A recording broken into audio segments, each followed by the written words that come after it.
Excuse me, sir. Question for you. How old were you when you made your first million? About 34. How old are you now? 52. You're 52? And what do you do for a living out here in Beverly Hills? I'm a plastic surgeon. You're a plastic surgeon. Do you own your own practice? Yes. How long have you been a business owner? I've been in business here for about 13. It's my 13th year. And I go all over the world interviewing the most successful business owners for the younger generation. Can I get 1 minute with you for the channel real quick? I'm waiting on my car. You get a minute? Just 1 second. What was the most amount of money that you've made in a single year? $9 million. $9 million. So what was the worst financial decision that you made throughout your career? Marriage. Actually?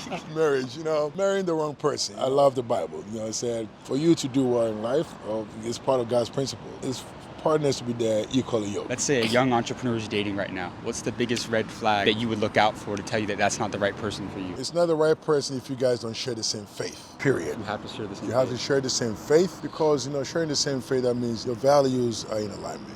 You have shared values, shared beliefs, and shared disappointment. So these are the things. And if you can't share all these with one person, you guys are not in sync, it won't work out. It won't work out. And then when the home front is not good, it takes away your attention to create. Your creative methodology goes down, and you don't want that. Do you believe in God? Oh, yes. Without God, I would not be here. How can a kid from Ghana, from the slums of Ghana? I grew up in a place called Ashtown. How can a kid from Ashtown, beyond my wildest dream, make it to Beverly Hills to be one of the best plastic surgeons in the world? It's God. You're one of the best plastic surgeons in the world, you Yes, said. I do believe that, yes. Have you ever met a billionaire before? Of course, I have a lot of billionaire friends, and my goal is to be a billionaire so I can do more work. Actually, so how are you going to become a billionaire? Give me the blueprint right now. Blueprint, diversification. I'm in the process of launching a pharmaceutical plant in Ghana. It's going to be the biggest plant in sub-Saharan Africa. When it's all said and done, West Africa will have pharmaceutical emancipation. That's the key to me becoming a billionaire. That's incredible, man. You think God wants people to be wealthy? Yeah, God, he talks about in Genesis 1:26 that, go ahead, take dominion over the land. God wants us all to prosper. And even in Jeremiah 29:11, he said, I have planned for you to prosper.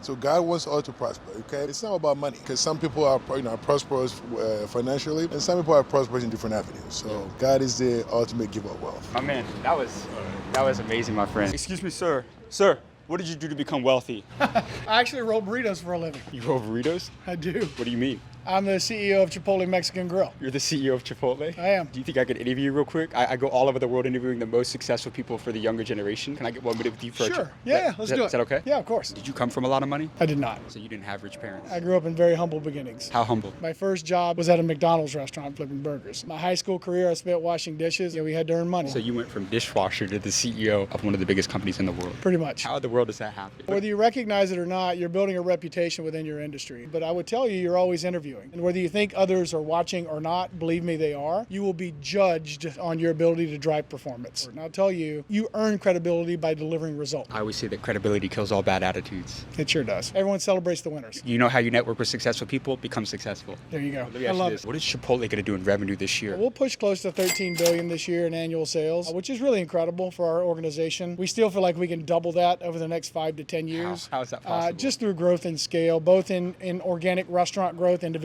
restaurant growth as it relates to comp sales performance, but also in new restaurant growth. This year we'll build between 315 to 345 new Chipotle restaurants. So we're opening a Chipotle almost every 24 hours here in 2025. And we believe we can get to 7,000 restaurants in North America and then probably double that again outside the United States. How many locations does Chipotle have right now? Just over 3,800. But you guys, there's no franchising with Chipotle. No franchising. Why not? I think it's important for us to protect the integrity of the brand. And I have been largely unwilling at this point to allow someone else to run the brand because I don't know that anyone can do it better than we can internally. And so I think brands get into franchising when they get to a scale that they feel like they can't manage or they need investment. And so they look for other partners. At Chipotle, we have an extraordinary balance sheet. We call it a fortress balance sheet. We have just over $2 billion in cash or cash equivalents on the balance sheet with zero debt today. And we generate enough cash to continue to put cash in our reserves, do share buybacks quarterly, as well as support our own growth. What's the best advice you ever received from a mentor that business school won't teach somebody? And so there's a difference between responsibility and accountability. If you and I are both responsible for a task, who's accountable? No one. And so we talk about this idea in operations around who's accountable. Who's the one person that has to ensure that this job gets done? We may share responsibility, but one of us has to be accountable. You know they don't teach that in school, right? I know. Do you have another business analogy like that could help some people out? There's an old adage in this industry, you can't save your way to prosperity. And I would lean into this idea of abundance versus scarcity, meaning I continue to invest in the consumer experience, continue to invest in the team member experience, and that'll always pay outsized dividends for you and your firm. You got amazing advice, my friend.